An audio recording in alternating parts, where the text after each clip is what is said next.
Senhoras e senhores, estamos de volta, hein? Neste sábado tem nada menos do que São Paulo e Flamengo no Morumbi. Flamengo vem de uma amassada no Palmeiras na Copa do Brasil, encara o São Paulo no Morumbi. São Paulo tentando voltar ali para brigar pelo menos pelo G4, jogo grande, encontro dos times de novo no Morumbi. Depois do São Paulo ter vencido não só a Copa do Brasil, mas como nas rodadas finais do Brasileirão do ano passado também ganhou do Flamengo.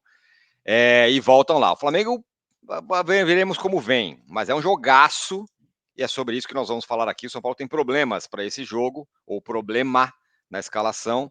Então, aqui nesse vídeo, falaremos sobre isso, falaremos sobre a arbitragem, o público, a janela do São Paulo.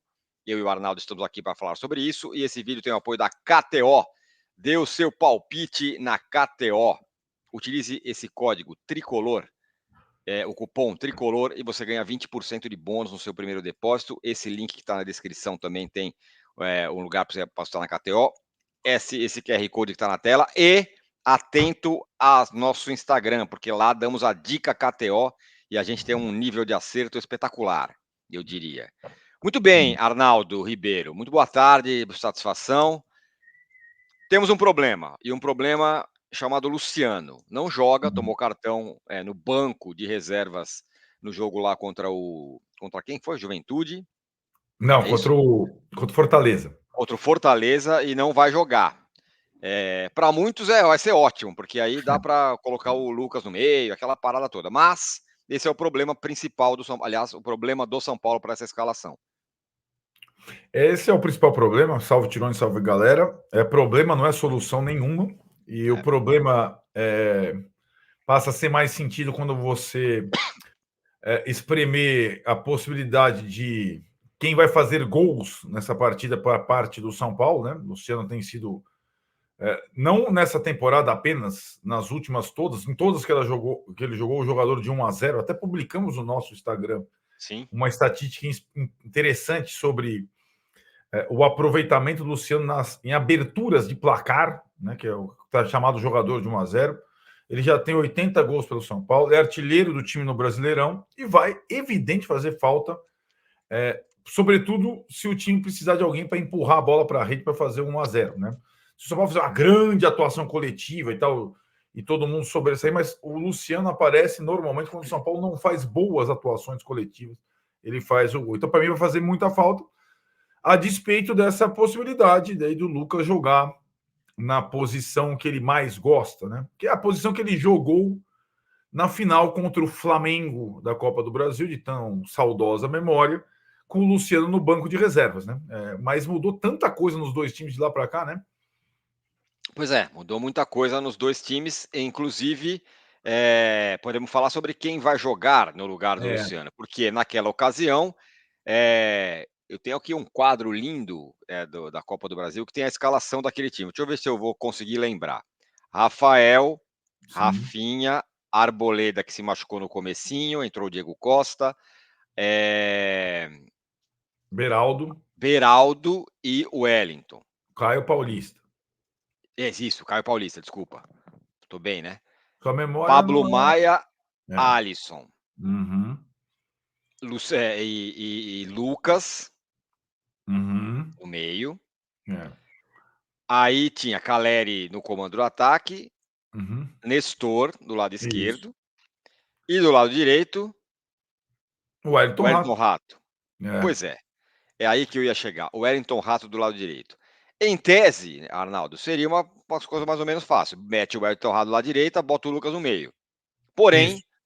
o Wellington Rato tá, como disse um gênio que mandou mensagem lá pra gente no chat em outro jogo, tá tipo o tio Glauber. Não tá exatamente em forma. Então talvez ele não seja uma opção, ou seja uma opção, sei lá, para algum momento do jogo. Então há uma questão aí, correto? Correto. Eu acho que as entradas do Rato, exceção do jogo contra o Atlético Paranaense em Curitiba, que ele começou jogando bem, não tem sido boas, né? Senão seria a opção óbvia, não precisa nem discussão, né? Hoje, nessa linha de frente do jogo do Flamengo, que você lembrou, da final, tem a outra novidade do outro lado, né? O Ferreirinha no lugar do Nestor. Além de Lucas e Caleri mantidos, além da mudança da dupla de volantes, do lateral esquerdo, do quarto zagueiro, etc. e tal. Mas, Saída em do tese, seria. Beraldo. seria muito tranquilo você colocar o Rato na dele e o Lucas na posição onde se sente mais confortável. Porém, o Rato não vem tão bem e o concorrente ao Rato, coisa que não existia o ano passado, né, um concorrente direto, o Eric, que tem outra característica, entrou no jogo contra o Goiás naquela posição, nessa de ponta direita, e foi bem. Então, assim, eu acho que o Eric tem um certo favoritismo para começar esse jogo em relação ao Rato. Embora o Rato seja mais constante, mais seguro, mais experiente, o Eric oscila mais. Mas nesse momento, talvez o Eric esteja em melhor condição. Até porque entrou bem, né? Porque ele não vinha sendo, ele vinha sendo pouco aproveitado, o Eric. Uhum. Então, mas aí como ele jogou bem no jogo contra o Goiás, mas aí era uma situação específica, tinha um a menos, o Goiás e tal. O Zubeldi até falou um pouco, né? Temos botar mais atacante para abrir e tal. Mas ele ganhou pontos. E o Rato, como não entrou bem nos últimos tempos, talvez não tenha ganhado pontos. Então, essa seria a escalação, vamos dizer assim, mais natural. Tem outra questão, que é na lateral direita. Daqui a pouco a gente vai falar do Flamengo, sobre a escalação do Flamengo, que é completamente diferente da que ganhou do Palmeiras, mas não menos forte. Uhum. Rafinha ou Igor Vinícius? Pois é, né? Eu acho que talvez tenha sido a surpresa do jogo com o Goiás, né? A entrada do Rafinha desde o começo. O Igor Vinícius vinha jogando como titular seguidamente.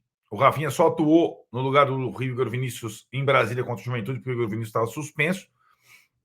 E depois daquele jogo em Fortaleza, quando o Igor Vinícius faz o pênalti, né? Comete o pênalti, quer dizer, comete, entre aspas, o pênalti, e tem uma atuação ruim, o Rafinha começou contra o Goiás. Eu acho uma chance razoável do Rafinha continuar contra o Flamengo, sabe, Tino? Pela experiência, por já ter atuado várias vezes contra o Bruno Henrique, etc e tal. Eu acho que é bem provável que o Rafinha permaneça. E aí, Rafinha e Rato estavam muito entrosados no ano passado. Esse ano, eles se machucaram no mesmo jogo contra o Tadieres, lá na estreia da Libertadores, e ficaram muito tempo fora do time machucados, né? Vocês viram aí que o Arnaldo falou, não, ele se entende bem, ele consegue, ele conhece bem o Bruno Henrique, mas o que tem o Bruno Henrique? Não é banco? É banco, mas vai jogar. Por quê? Porque o Flamengo vai com seu time praticamente todo reserva, pensando no confronto de volta da Copa do Brasil contra o Palmeiras. Ah, pô, reserva, que legal, então estamos bem na fita aqui. Não, porque o time é muito forte, para você ter uma ideia, o ataque do time reserva do Flamengo é Bruno Henrique e Gabigol. Inclusive, os dois se entendem muitíssimo bem, os dois. Né? A escalação do Flamengo, normalmente os setoristas do Flamengo conseguem antecipar na véspera, tal, coisa que aqui em São Paulo é muito raro, né? Mas os setoristas do Flamengo, o Vene Casagrande, que é especialista em Flamengo, disse que o Tite esboçou o time com o Rossi, que é o goleiro titular. Não jogou contra o Palmeiras por opção do Tite. Wesley, Davi Luiz, Léo Pereira, que jogou contra o Palmeiras, e Vinha.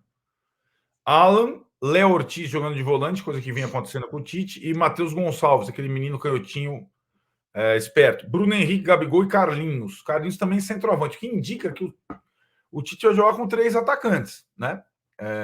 A questão para mim, a minha principal dúvida é o posicionamento do Gabigol. Se ele vai de 9, se ele vai de lado de campo, ou se ele vai de 10, atrás do Carlinhos, como normalmente vai o Luciano no São Paulo, né? E é uma grande mais chance isso, do Gabigol. você não acha? Hã?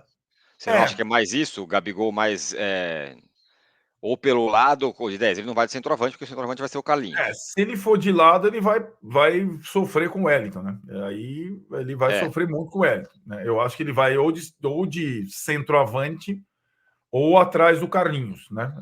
Revezando com o Carlinhos, sei lá. De repente, ele é aquilo, né? Que isso muitas vezes acontece. O Gabigol, ele com a bola, o Flamengo, ele joga como um meio atacante, como o Luciano. E quando o Flamengo perde a bola, quem volta para o volante adversário é o Carlinhos e não ele. Ele fica por último. Até pelo condicionamento do físico, o Gabigol vem readquirindo aos poucos, né? Bom, de qualquer forma, seja reserva titular, é um timaço, é um bom time do Flamengo, que vai ser um jogo osso para o São Paulo, e vai precisar do que o São Paulo? Da torcida. E aí, essa é uma só boa um notícia. detalhe, Tiloninho, ainda em relação ao Flamengo. Fora, inclusive, do banco do Flamengo, estão o Pedro e o Luiz Araújo suspensos, e o Cebolinha e, de última hora, o De La Cruz, que sentiu uma dor. Então, esses 4 jogadores nem foram relacionados. O Flamengo vai ter no banco o Arrascaeta, o Gerson, o Pulgar, mas não vai ter essa galera vai viajar. Nem no banco a turma da frente, né? O Luiz Araújo, o Pedro, o Cebolinha e agora o De La Cruz também. Né? Esses 4 nem vão a São Paulo. Tá. De qualquer forma, vai estar a tropa de choque, vai estar no banco de reservas e o time que vai para o campo é um time forte, bem forte. A tropa de choque são, na verdade, o Fabrício Bruno, o Gerson, o Pulgar, o Arrascaeta e os 2 laterais, que eu não acho que não façam muita diferença dos laterais que vão jogar amanhã, né? Enfim, mas é um time reserva bem forte. Muito forte. Então, portanto, São Paulo vai precisar de todas as suas armas. Não tem o Luciano e, portanto, a torcida precisa comparecer. E a notícia é que vai comparecer. Não é isso, Arnaldo? Tem uma expectativa de recorde de público. Porque o São Paulo anunciou a parcial de ingressos há mais de 24 horas, né, na sexta-feira, na hora do almoço, já com 46 mil vendidos antecipados. Né? Normalmente, a parcial é acrescida de pelo menos 5 mil, né? Camarotes, cativas e tal. Então, digamos, se o jogo fosse na sexta-noite, já bateriam 51, né? Tem ainda o dia inteiro de sexta e amanhã, o dia inteiro de sábado para venda de ingresso, né? E o São Paulo pode bater os 55 mil, 56 mil, que é o recorde de público nessa temporada, até porque o Flamengo sempre lota o seu espaço, são torcidas amigas e tudo mais. Então, casa cheia, com certeza. A questão é aquela que já aconteceu no jogo com o Goiás, os detalhes. A maior torcida organizada do São Paulo, punida, não pode levar nem adereços, nem instrumentos. E aquele povão no Morumbi fica meio sem comando, sem o batuque da Independente. Exatamente. Boa lembrança essa. Então, público aí, possibilidade de recorde de público. Falamos já também do Flamengo. Agora vamos para fora de campo, é isso? Tem também o árbitro, né? É verdade, arbitragem, o árbitro esqueci. Arbitragem. É o gaúcho Rodrigo Klein, que é um árbitro da nova geração, que já apitou de forma polêmica. Há exatos 12 meses, um ano, ele apitava no Maracanã, São Paulo 1, Flamengo 1, ou Flamengo 1, São Paulo 1. Aquele jogo que marcou o primeiro gol do Lucas na volta dele, bonito gol no Maracanã, a estreia do Rames Rodrigues, não sei se você lembra, entrou no lugar do Alexandre Pato, e um gol de pênalti do Flamengo, bem duvidoso, do Michel Araújo, nos acréscimos. Isso mesmo. São Paulo ganhava o jogo. É esse mesmo árbitro. Já mudou tudo. O Rames Rodrigues não está mais no São Paulo, o Pato também não, o técnico do Flamengo já não é mais o Sampaoli, nem o do São Paulo é o Dorival, mas o Rodrigo Klein será repetido na escala. Então tá bom, tá. Rodrigo Klein, não é só o São Paulo que tem árbitro novato nessa rodada, né? Os medalhões não estão presentes, não é isso? Uma rodada de testes, digamos assim, de testes. Bom, fora de campo, a janela do desculpa. Fora de campo, a janela do São Paulo tá meio nanica, continua nanica, né? Não tá. Agora tem uma nova investida tentando parar o Thiago Mendes, porque o Paul Fernandes provavelmente não vem. Provavelmente não vem até o fim do ano. O Alexandre nem se fala mais. E por enquanto é isso. Chegou lá o Marcos Antônio, que quem sabe possa até participar um pouco do jogo contra o Flamengo. Mas diga lá. É isso. A janela do São Paulo muito devagar, né? Só o Marcos Antônio até agora. A janela abriu dia 10, né? Nós já estamos em agosto, né? Dia 10 de julho. O São Paulo só contratou um jogador. A questão do Thiago Mendes é igualmente complicada como a do Paul Fernandes. Para você saber de atualização sobre o Thiago Mendes, basta seguir a mulher dele no Instagram. Ela postou nessa sexta-feira, lá na academia, fazendo exercício, nenhuma novidade por aqui, tentando manter a forma. Então, ela meio que responde ao torcedor do São Paulo pelo Instagram. Então, ela tá lá ou tá aqui? Tá lá no Catar, com a família toda. Tá lá já. A família levou os filhos de volta, tá lá.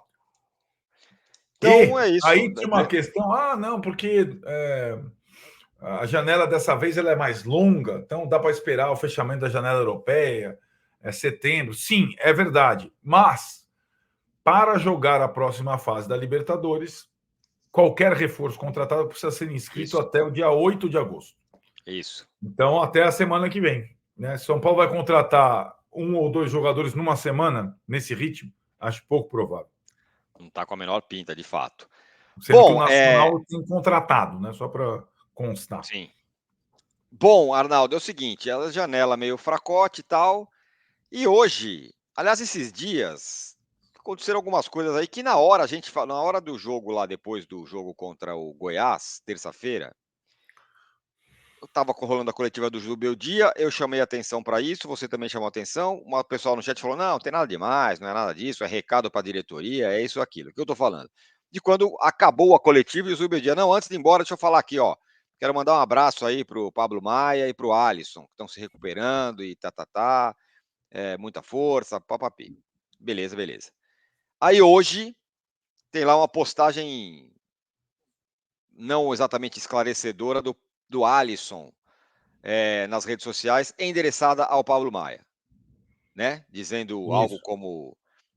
Quer que eu leia aqui a mensagem completa? Vamos ver se eu Pode acho ler. aqui. Uhum. Deixa eu ver se eu Eu acho tô a com ela na mensagem. mão aqui, se quiser. Então, se quer falar, pode falar. Não, manda aí. Deixa eu ver se eu acho aqui, que eu preciso achar antes. É assim, meu Ah, irmão, aqui, já na achei, já boa e na achei. ruim, sempre Isso. estaremos juntos, viu? Conte comigo sempre. Vamos voltar ainda mais fortes. Sempre estarei ao seu lado.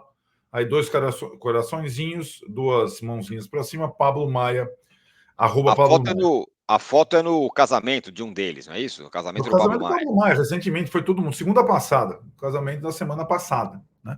Então tá aí, o cara falou isso. Não é exatamente uma mensagem muito alvissareira para quem acabou de casar, né? Como se o cara... Então não deve ser sobre isso a É, questão, né? O cara, pô, estamos sempre essa mensagem vai juntos. de encontro um pouco ao que o Zubeldia, né? Como se o, Uma vai mensagem de meio de encontro ao que o Zubeldia força, né? E falou tudo mais. e vai de encontro ao que o Carlos Belmonte, diretor de futebol, falou. Pablo Maia e Alisson, o ano que vem estarão bem, né? Estarão de volta. Daí todo mundo, o Alisson sim, que acabou de quebrar a perna. Então, o Pablo Maia. O Pablo Maia teve uma lesão muito grave, rara, descolamento do músculo do osso. O que eu apurei é que não teve nenhum problema com essa intervenção. Não teve uma recaída ou não deu certo. Não é exatamente o problema. Mas o São Paulo não dá a estimativa de retorno. Quem deu a pista foi o Carlos Belmonte, que não vai ser para agora. Eu acho que a postagem do Alisson, a palavra do Belmonte e a dica do Zubeldia na coletiva, elas dão a entender que não dá para contar com esses dois jogadores nessa temporada. Se o Pablo conseguir voltar na parte final, ótimo. Mas por isso a insistência na contratação de pelo menos mais um volante, né? O Lisieiro Exato. vai de novo para o banco, está sendo reaproveitado, é mais um, sim, deve ser inscrito na Libertadores até, viu, Tino? Sim. O Marcos Antônio também chegou, vai ser inscrito na Libertadores, mas ainda falta, sobretudo, um volante para substituir o Pablo, mais do que o Alisson. Um primeiro volante para revezar com o Luiz Gustavo, que está jogando todas as partidas, né? Então tá aí. Seguimos vendo, procurando saber se tem mais alguma coisa, mas por hora é isso. É uma sinalização que talvez não tenha Pablo Maia esse ano, o que é bem ruim. O que é bem ruim, se for isso e tal, mas estamos ainda seguindo de olho. Esse sábado, então, tem o que, Arnaldo? Nesse sábado tem live pós-jogo São Paulo e Flamengo. Nesse sábado, madrugada de domingo, né? O jogo acaba às 11h30, direto do Morumbi. Vamos tentar também botar uma pingada do Mauro César na live aqui. Nós vamos pingar na live dele também. Sim. Grande jogo, grande rivalidade ou parceria, dependendo da circunstância. Grande história. O jogo acaba às 11h30. Por volta da meia-noite a gente entra no ar e não tem hora para acabar. Segura. Segura. Então é isso aí, rapaziada. Balões subindo. Até lá.